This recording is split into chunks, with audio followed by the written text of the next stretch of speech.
তো hello guys, কেমন আছো সবাই? আশা করি ভালো আছো, আর আমি খুব ভালো আছি। তো আমরা রেডি সেডি হয়ে এখন বেরিয়ে গেছি মানে পাহাড় যাওয়ার জন্য। আমি একটা বন্ধুর জন্য ওয়েট করছি আর ওয়ালে যাব। আর এই যে আমরা পাহাড় পৌঁছে গেছি, তো আমাদের অনেকটা লেট হয়ে গেছে পাহাড় যেতে। মানে আমি সকালে একবার এসেছিলাম, তো তখন ফোনটা আনিনি বলে তখন ভিডিও করতে পারিনি। আর এখন যাচ্ছি আমরা পাহাড়ে যাব, উঠবো। আর এইদিকে দেখতে পাচ্ছ সব লোক নামিয়ে আসছে আর আমরা এখন পাহাড়ে উঠতে যাচ্ছি। তো দেখো এই যে লোকগুলো এখন সব ঘুরে আসছে আর আমরা যাচ্ছি। তো উঠতে দিবে কিনে সেটাও জানি না, তো যাই হোক উঠতে না দিলেও আমরা ঘুরে আসবো, দেখিয়ে হলেও আসি।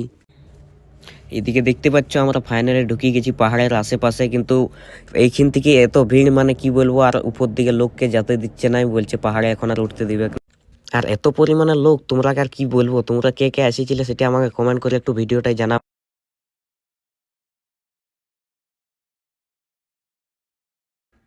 আর এইদিকে দেখতে পাচ্ছ তোমরা যে সন্ধ্যা হয়ে গেছে, আমাদেরকে পাহাড়ে উঠতে দেয়নি, তাই আমরা নিচেই ঘুরি বলছি। আর পাহাড়ে উঠতে দেয়নি তাহলে কিছু করার নাই। আর উপরে মানে এখন নিচেই লোকের এখানে পাবলিকের মধ্যে ঘোরাঘুরি করছি, কিছু খাবো কিছু নিবো। তো এইখানে দেখতে পাচ্ছ আমার একটা ভাই এসেছে, আমার ভাইটা কি বলছে তোমরা একটু শুনো।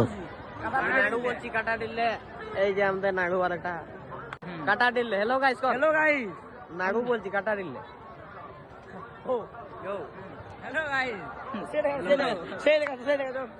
ওকে ওকে। আর এইখানে দেখতে পাচ্ছ যে এরা মামা ভাগনা একসাথে দেখা হয়েছে, তাহলে মামা ভাগনা একসাথে ফুর্তি করছে। আর এদিকে বন্ধু আমার এদিকে লজ্জা করছে যে বলছে তুই ভিডিও। তো চলো গাইস, আজকের মিনি ব্লগটা এই পর্যন্ত, দেখা হবে নেক্সট